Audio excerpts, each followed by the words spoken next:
지금으로부터 몇 년 전 어떤 하얀 도화지 같은 여자아이가 태어났습니다. 그 여자아이는 특이하게도 하얀 머리카락을 가지고 있었고 머리보다 더 특이한 건 양쪽 눈의 색깔이 다르다는 것이었죠. 이 특이한 아이는 기억력이 아주 뛰어나는데 한 번 본 걸 절대 까먹지 않았습니다. 그녀는 기억하고자 하는 것들을 빨강, 파랑, 하양, 연두, 주황색의 카드를 통해 바라보면 모든 것들을 기억할 수 있는 능력이 있었죠. 하지만 가끔씩 너무 많은 정보가 들어오면 두통이 일어날 때도 있었습니다. 이런 그녀의 능력은 좋은 곳에 사용되면 좋았겠지만 이런 뛰어난 능력들은 보통 나쁜 사람들에 의해 나쁜 곳에 이용되는 경우가 많았고 이 여자아이 역시 안 좋은 사람들에게 그 능력을 이용당했습니다. 그녀는 여러 조직들을 돌아다니며 이 능력을 이용당했고 결국엔 모든 사람들이 검은 양복을 입고 다니는 어떤 조직에 정착하게 됐습니다. 그런데 그곳에서 그녀는 봐선 안 될 정보를 봐버렸고 그 정보는 조직에게 해가 될 수 있을 만한 정보였습니다. 평범한 인물이라면 그 정보를 봐도 기억을 못할 수도 있으니 살 확률이라도 있었겠지만 뛰어난 기억력을 가진 그녀는 조직에게 제거 대상이 되어버렸죠. 그 덕분에 그녀는 베르무트란 조직원에 의해 죽임을 당할 뻔했다가 이 조직의 2인자인 럼이라는 사람에 의해 목숨을 건지게 됐고 그 이후 그녀는 럼 밑에서 일하기 시작했죠. 럼 밑에서 일하게 됐으니 그녀도 조직에게 코드네임을 받게 되는데 그녀는 다양한 색을 통해 다양한 세계를 보고 그렇게 본 세계를 통해 다양한 인물이 될 수도 있으니 여러가지 색깔이 있는 술인 큐라소라는 코드네임을 받게 됩니다. 큐라소는 다양한 인물을 확실하게 해냈지만 그 인물들은 거의 다 사람들에게 피해를 끼치는 인물들 뿐이었고 그 위험한 인물들을 하며 너무 많은 색의 세상을 보게 됩니다. 이렇게 많은 색을 본 큐라소의 세상은 점점 많은 색깔들이 섞여 검정색이 되어가고 있었습니다. 이러던 중 럼은 조직에 쥐새끼가 숨어있는 것 같다며 경찰청에 숨어들어서 노크의 명단을, 그러니까 조직에 숨어들어 스파이 짓을 하고 있는 인간의 명단을 얻어오라고 말했습니다. 특히나 최근에 버본과 키르가 의심스러우니까 그들을 우선적으로 조사해란 말을 했죠. 큐라소는 알겠다고 말한 뒤 변장을 하여 경찰청으로 숨어들었고 그곳에서 조직에 숨어있는 노크의 명단을 알아내게 됩니다. 아쿠아비트, 리슬링, 스타우트부터 키르 버본까지 꽤 많은 쥐새끼가 조직에 숨어있었죠. 큐라소는 늘 하던 대로 기억 매체를 통해 그곳에 있는 모든 리스트들을 기억해냈고 경찰청을 빠져나가려고 했습니다. 하지만 경찰청의 요원들에 의해 발각을 당했고 빠르게 그들을 제압한 뒤 밖으로 달려나갔죠. 그 과정에서 조직의 쥐새끼인 버본도 발견을 했고 그에게 무력에선 밀리긴 하지만 지금 그와 싸워서 이기는 게 목적이 아니라 이 정보를 들고 조직으로 돌아가는 게 목적이니 재빠르게 그를 피해서 경찰청을 빠져나갔습니다. 그렇게 큐라소는 주위에 있던 차를 뺏어서 도주를 하기 시작했고 버본과 전 조직원인 라이가 그녀를 따라왔습니다. 큐라소는 뛰어난 운전 실력으로 라이와 버본을 떨쳐내는 듯 싶었지만 라이가 그녀의 자동차 바퀴를 터트리는 바람에 그녀는 강으로 빠지게 됩니다. 강에 빠진 그녀는 위에서 떨어지는 여러 잔해물 때문에 살짝 부상을 입었지만 크게 다치지는 않았고 어떻게든 육지로 올라오게 됩니다. 육지로 올라온 그녀는 빨리 조직으로 돌아가야 한다는 마인드로 정처 없이 걷기 시작했는데 저 멀리서 그녀의 기억 매체와 비슷한 색깔의 빛이 보였고 그녀는 순간 아까 기억했던 수많은 노크리스트들이 떠오르며 머리가 터질 것 같이 아파졌습니다. 그녀는 그 두통을 못 이겨서 쓰러져 버렸고 꽤 많은 시간이 지난 후에야 정신을 차릴 수 있었습니다. 그녀는 정신을 차리고 보니 이곳이 어디인지, 자신은 뭘 하다 이곳에 있던 건지도 기억이 안 났고 무엇보다도 자신이 누구인지조차도 기억을 할 수가 없었습니다. 여러 색깔이 섞여 검정색이 되었던 그녀의 세계는 이 충격 때문에 다시 하얀색으로 돌아가게 된 거죠. 아무튼 그녀는 지금부터 뭘 해야 할지는 모르겠어서 일단 사람이 많은 곳으로 걷기 시작했습니다. 그렇게 그녀는 어떤 수족관 근처에 도착을 했고 조금 힘들어서 근처의 벤치에 앉아 쉬기로 했습니다. 그녀는 벤치에 앉아서 자신이 누구인지 그리고 뭘 하다가 그곳에 쓰러져 있었는지를 생각해보았지만 그 무엇도 떠오르지 않았습니다. 그런 그녀에게 갑자기 어떤 꼬마들이 다가왔습니다. 그 꼬마들은 호기심 가득한 눈으로 그녀에게 뭔가를 많이 물어봤지만 그녀는 기억이 나지 않았기 때문에 뭘 대답할 수가 없었죠. 이렇게 대답을 안 했는데 갑자기 안경 낀 꼬마놈이 그녀에게서 가솔린 냄새가 난다느니 자동차 앞유리가 흩어져 있다는 둥하며 그녀가 차 사고가 났던 것 같다 라는 식으로 말을 했습니다. 그녀는 사고 당사자가 앞에 있는데 그 사고 당사자가 듣는 건 생각도 안 하고 지 추리 잘하는 게 최우선인 것처럼 말하는 이 꼬맹이는 뭐하는 놈일까 하는 생각을 했습니다. 그러던 와중 저 뒤에서 좀 시끄러운 꼬맹이 3인방이 다가왔습니다. 아까의 꼬마들은 뭔가 애 같지 않아서 거부감이 들었었는데 저 꼬마들은 진짜 아이 같아서 저절로 웃음이 났죠. 이 꼬마들과 꼬마들의 보호자로 보이는 할아버지는 그녀의 사정을 듣더니 경찰에 신고하는 게 낫지 않겠냐 라는 말을 했고 그녀는 경찰이란 말을 듣자 왜인지 거부감이 들어서 경찰은 부르지 말라고 말했습니다. 이 말에 꼬마들 일행은 당황한가 싶더니 상의를 한 뒤에 그 순수한 꼬맹이들이 본인들과 함께 있으면 기억을 되찾을 수도 있을 거라고 말하며 따라오라고 말했습니다. 솔직히 얘네를 따라간다고 기억을 되찾을 수 있을 것 같진 않았지만 왠지 모르게 보고 있으면 기분이 좋아지는 이 아이들을 따라가기로 했습니다. 그렇게 그 친구들 따라 다트도 하고 관람차도 타러 갔죠. 그렇게 관람차를 타러 가던 중 어떤 이상한 여자가 그녀에게 말을 걸었습니다. 그녀는 뭐지 미친 사람인가 하는 생각을 하고는 개무시하고 아이들과 함께 관람차를 향해 갔죠. 그런데 관람차를 타러 가던 중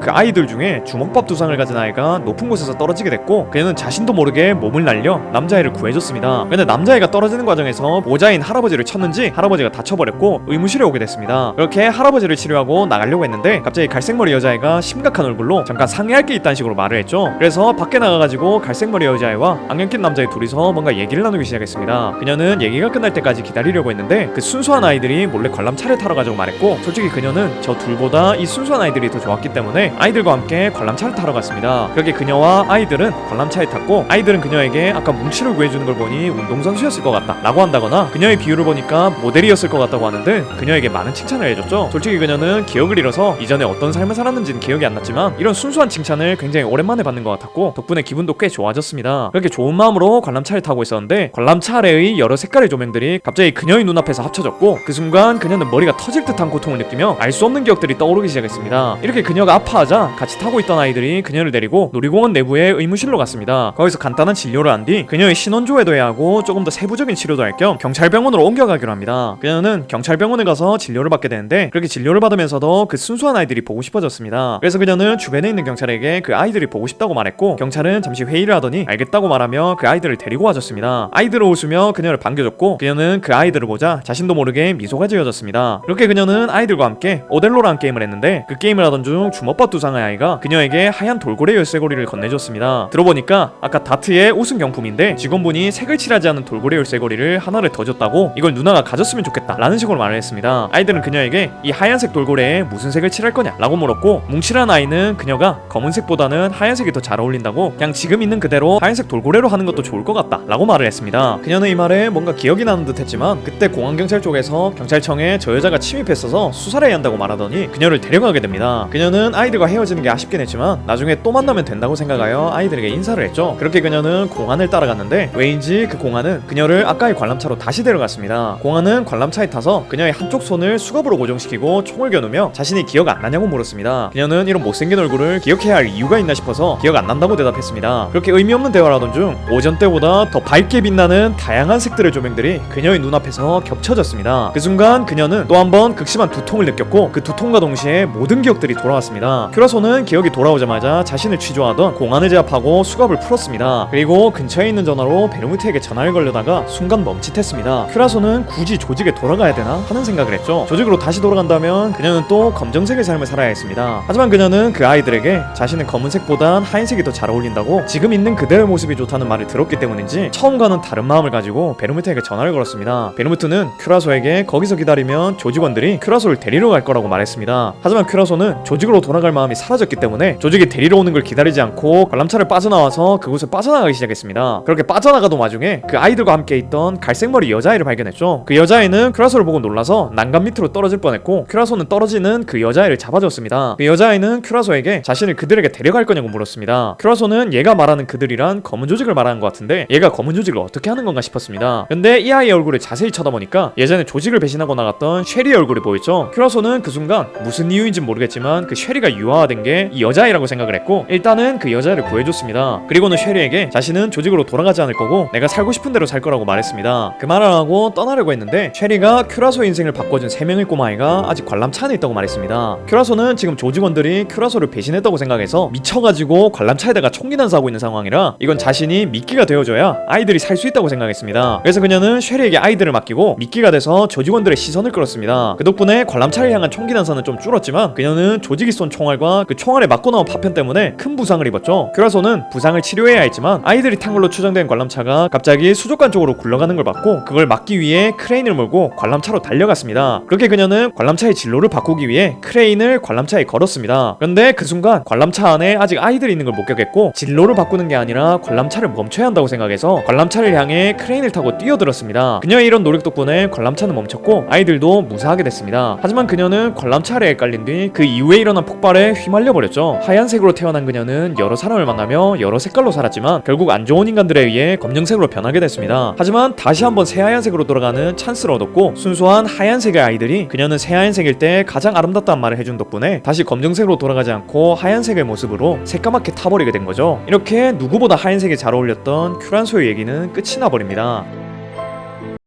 사실 처음엔 큐라소의 TMI라는 영상을 만들려고 했었습니다. 근데 이 큐라소라는 인물은 TMI 형식을 쓰는 것보단 이 인물의 인생을 돌아보는 형식으로 영상을 만드는 게 더 좋아 보이더라고요. 이렇게 형식을 잡고 나서 큐라소의 시선으로 수능의 악몽을 다시 봤는데 큐라소가 되게 안타까웠습니다. 괜히 한 번 출연하고 검은 조직원 인기 투표에 여러 번 등장하는 게 아닌 것 같네요. 아무튼 오늘도 이런 영상 봐주셔서 너무 고맙고 전 더 재밌는 영상으로 돌아오겠습니다. 그럼 다음 시간에 만나요.